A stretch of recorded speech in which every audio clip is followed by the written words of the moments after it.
Assalamualaikum warahmatullahi wabarakatuh. Perkenalkan, nama saya Aji Sugihartono, nomor induk mahasiswa 4420100004, Prodi Hukum, Fakultas Ekonomi Bisnis dan Ilmu Sosial.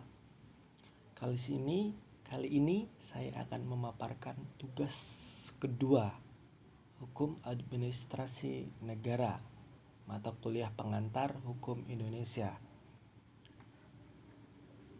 Langsung saja ke tugas pertama.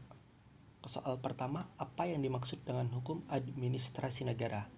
Menurut R. Abdul Jamali berpendapat bahwa hukum administrasi negara adalah peraturan hukum yang mengatur administrasi, yaitu hubungan antar warga negara dan pemerintahnya yang menjadi sebab sampai negara itu berfungsi. Menurut L.J. van Apeldoorn menjelaskan bahwa hukum administrasi negara adalah peraturan-peraturan yang harus diperhatikan oleh para pendukung kekuasaan pemerintahan yang memegang tugas pemerintahan dalam menjalankan kewajiban pemerintahan. Berdasarkan definisi hukum administrasi negara tersebut di atas dapat dijelaskan bahwa hukum administrasi negara itu mengatur negara dalam keadaan bergerak. Lanjut. Pertanyaan kedua, apa hubungan hukum administrasi negara dengan bidang hukum lainnya? Hukum administrasi negara dengan hukum tata negara. Menurut Mr. Dr. Romin menyatakan bahwa hukum tata negara menyinggung dasar-dasar daripada negara, dan hukum administrasi negara adalah mengenai pelaksanaan tekniknya. Hukum administrasi negara dengan hukum pidana. Menurut Mr. Dr. Roman juga berpendapat bahwa hukum pidana dapat dipandang sebagai bahan pembantu bagi hukum tata pemerintahan, karena penetapan sanksi pidana merupakan satu sarana untuk menegakkan hukum tata pemerintahan. Hukum administrasi negara dengan hukum perdata.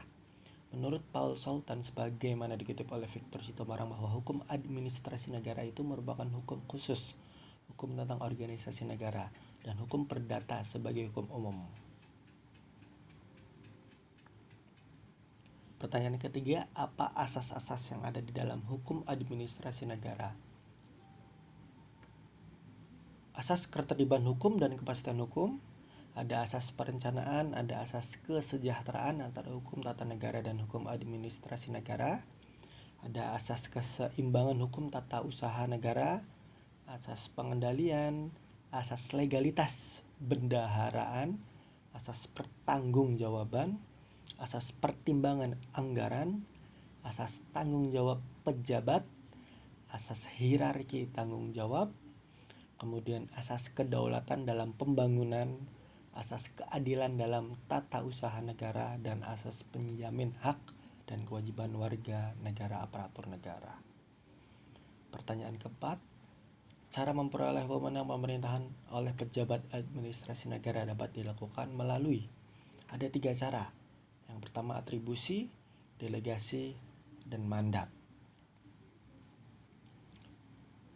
Oke, terima kasih. Demikian pemaparan tugas kedua hak administrasi negara dari saya. Semoga bermanfaat. Wabillahi taufiq wal hidayah. Wassalamualaikum warahmatullahi wabarakatuh.